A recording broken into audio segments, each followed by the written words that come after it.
अस्सलाम वालेकुम दोस्तों दुबई में पाम जुमेरा का काम जोरों शोरों से चल रहा था और ये दुनिया का सबसे बड़े मेगा प्रोजेक्ट्स में से एक था जिसको तकरीबन 5 स्क्वायर किलोमीटर के एरिया पे बनाया जाना था और ये दुनिया का पहला पाम ट्री शेप का आइलैंड होने वाला था। दोस्तों इंजीनियर्स को इसको बनाने में कौन कौन सी मुश्किलात का सामना करना पड़ा और फिर ऐसा क्या हुआ कि पूरा आइलैंड बन चुका था लेकिन समुद्री लहरों की वजह से ये पानी में फिर से डूबने लगा था और इससे लड़ने के लिए इंजीनियर्स ने कौन सा हल निकाला। तो दोस्तों आज की वीडियो में हम इसी के बारे में जानेंगे, लेकिन मेरी आपसे गुजारिश है कि ये वीडियो स्टार्ट होने से पहले आप मेरे चैनल को सब्सक्राइब कर दें और अगर आपको मेरी वीडियो पसंद आए तो इसको लाइक एंड शेयर लाजमी कीजिएगा। चलिए दोस्तों स्टार्ट करते हैं।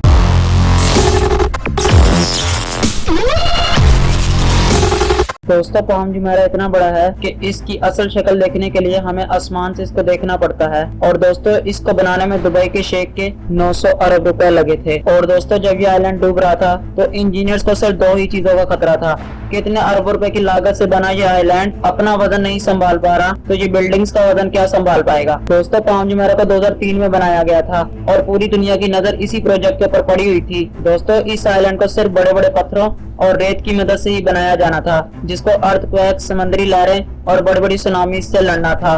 दोस्तों ये आइलैंड आज भी पकड़ से खड़ा हुआ है। दोस्तों ये इंजीनियर्स और वर्कर्स की खून पसीने की मेहनत है। और दोस्तों आज की वीडियो में हम इसी के बारे में जानेंगे कि कैसे इंजीनियर्स ने चैलेंजेस को फेस करते हुए इस नामुमकिन टास्क को कंप्लीट किया। चैलेंज नंबर 1, दोस्तों दुबई के पास तेल खत्म होता जा रहा था और अब दुबई को अपने सर्वाइवल के लिए टूरिज्म की जरूरत थी। दोस्तों दुबई ने पहले ही बुर्ज अल अरब बना के टूरिज्म को अपनी तरफ अट्रैक्ट कर लिया था और दुबई के बीचेस भी काफी ज्यादा मशहूर हो चुके थे, लेकिन बात यहाँ तक पहुँच चुकी थी कि दुबई के पास बीचेस की जगह कम पड़ चुकी थी। दोस्तों दुबई की पूरी कोस्ट लाइन सिर्फ 70 किलोमीटर के एरिया के ऊपर फैली हुई है और इसीलिए दुबई के शेख ने दुबई के बीचेस के लिए एक एक्स्ट्रा कोस्ट लाइन बनाने का इरादा किया। दोस्तों दुबई के शेख ने इस काम के लिए अपने खास लोग लगा दिए जिनमें सुल्तान अहमद बिन सुलैम भी थे। दोस्तों सुल्तान अहमद बिन सुलैम ने एक स्क्वायर आइलैंड का आइडिया सबके सामने रखा, लेकिन दुबई के शेख ने इसको देखते ही रिजेक्ट कर दिया।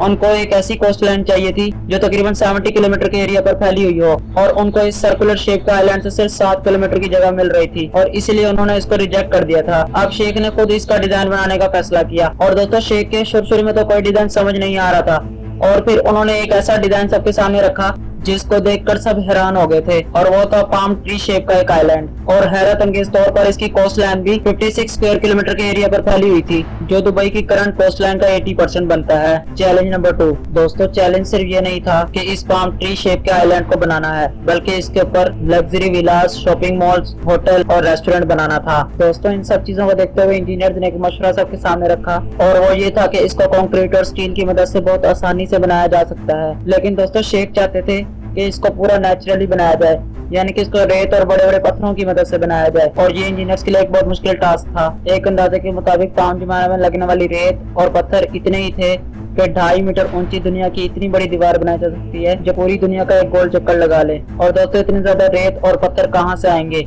ये अभी बहुत बड़ा टास्क था। दोस्तों पाम जुमेरा एक ऐसा आइलैंड होना था जिसको दिन रात समुद्री लहरों का सामना करना था और इसके लिए शेख को दुनिया की सबसे अच्छी इंजीनियर टीम चाहिए थी और दुबई के शेख ने फिर हॉलैंड के इंजीनियर से राब्ता किया। दोस्तों शेख ने इंजीनियर्स के हाथ में ये सब कुछ दे तो दिया था, लेकिन अब इंजीनियर्स को सबसे पहला टास्क कंप्लीट ये करना था कि उनको एक ऐसी कोस्ट लाइन बनानी थी जो इस पाम ट्री शेप के आइलैंड को समुद्री लहरों से महफूज कर सके जो एक ब्रेक वाटर था। दोस्तों इंजीनियर्स ने सारी कैलकुलेशन निकालने के बाद ये पता लगा कि अरेबियन गल्फ एक ऐसी जगह है जहाँ पे समंदर की लहरें स्लो हो जाती है और यही वो जगह थी जहाँ पे पाम जुमेरा को बनाया जाना था। चैलेंज नंबर 3, दोस्तों इंजीनियर्स ने समंदर की लहरों से बचने का तो हल निकाल दिया था, लेकिन अभी उनको तेज हवाओं से बचने का भी हल निकालना था। दोस्तों अभी इंजीनियर्स फाइनल कैलकुलेशन कर ही रहे थे कि शेख ने इनके ऊपर एक और मुसीबत डाल दी और वो ये थी कि शेख ने कहा कि आप लोग ज्यादा टाइम वेस्ट ना करें, इसको जल्द से जल्द बनाना स्टार्ट कर दें। दोस्तों आमतौर पर इतने बड़े मेगा प्रोजेक्ट को बनाने के लिए 15 सालों का टाइम चाहिए होता है, लेकिन शेख ने इंजीनियर्स को सिर्फ 5 सालों का टाइम दिया था जिसमें इस पूरे आइलैंड के साथ साथ इस पे सिटी भी बनाई जानी थी। दोस्तों अभी तक इंजीनियर्स की फाइनल कैलकुलेशन भी नहीं हुई थी और शेख ने इनको से ये 5 सालों में इतना बड़ा प्रोजेक्ट कंप्लीट करने के लिए कह दिया था। इसलिए इंजीनियर्स ने इसका ये हल निकाला कि हम 2.5 सालों में आइलैंड बनाएंगे और 2.5 सालों में हम इसके ऊपर सिटी बनाएंगे जिसमें ये बिल्डिंग्स, विलास वगैरह होंगे। और दोस्तों फिर इंजीनियर्स ने 2001 में इस आइलैंड की आउटर वॉल यानी कि ब्रेक वाटर बनाना स्टार्ट कर दिया। दोस्तों क्योंकि इंजीनियर्स ने इसको बगैर कैलकुलेशन के बनाना स्टार्ट कर दिया था और एक छोटी सी भी गलती बहुत बड़ी आफत को दावत दे सकती थी। अभी दोस्तों इंजीनियर इससे लड़ ही रहे थे कि एक बहुत बड़ा हादसा हो गया और दोस्तों वो हादसा था 9/11 वाला। दोस्तों इस हादसे के बाद दुबई को एक झटका सा लग गया था, क्योंकि दुबई पूरा टूरिज्म पे डिपेंड करने लग गया था। दोस्तों टूअर्स ने घर से बाहर निकलना ही छोड़ दिया था और वेकेशंस पे जाना भी छोड़ दिया था, सिर्फ इस डर की वजह से कि जो 9/11 के साथ हुआ है वो कहीं हमारे साथ ना हो जाए। और फिर 1200 इंजीनियर्स को दुबई में खतरा महसूस होना शुरू हो गया था और उन्होंने वापस जाने का फैसला कर लिया था, लेकिन दुबई के शेख ने इनकी सिक्योरिटी का वादा करते हुए इनको पूरी प्रोटेक्शन दी। Challenge number 4। दोस्तों नवंबर 2001 में दोबारा से पाम जुमेरा की आउटर वॉल का काम स्टार्ट कर दिया गया। दोस्तों इस पाम ट्री शेप के आइलैंड को आउटर वॉल की मदद से महफूज किया जा रहा था, लेकिन इस आउटर वॉल को बड़े बड़े पत्थरों से बनाया जाना था और दुबई की इस कड़कती गर्मी में रेगिस्तान के अलावा और कुछ नहीं था। दोस्तों इस आउटर वॉल के लिए 5.5 मिलियन क्यूबिक मीटर पत्थर चाहिए थे और ये इतने पत्थर थे जिससे इजिप्ट के 2 पिरामिड्स बनाए जा सकते थे। और दोस्तों इतने ज्यादा पत्थर लाने के लिए इंजीनियर्स को एक ऐसा टास्क मिला कि था तो मुमकिन लेकिन बहुत ज्यादा मुश्किल था।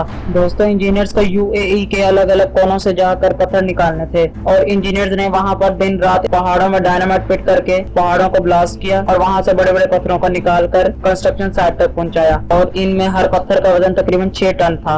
और जैसे ही ये पत्थर दुबई के साहिल तक पहुंचते, वहां पे ये बड़ी बड़ी शिप्स में डालकर आइलैंड साइड तक पहुंचाते थे। और दोस्तों हैरत अंगेज तौर पर 40,000 टन पत्थर एक दिन में ट्रांसपोर्ट किए जाते थे, जो तकरीबन 217 बोइंग 747 जहाज के वजन के बराबर बनता है। दोस्तों आहिस्ता आहिस्ता दिन गुजरते गए और आउटर वॉल अपनी शक्ल इख्तियार करता रहा, लेकिन एक भी पत्थर अगर गलत तरीके से रखा गया तो ये बहुत बड़ी तबाही का बायस बन सकता था।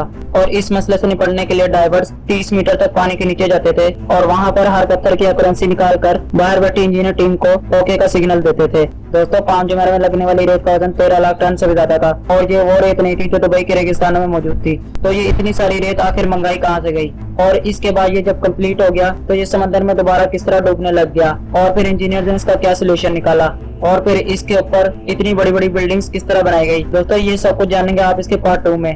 तो दोस्तों ये थी आज की वीडियो, पसंद आए तो इसका लाइक एंड शेयर लाजमी कीजिएगा। चलो मिलते हैं अगले शानदार वीडियो में, तब तक के लिए अल्लाह हाफिज।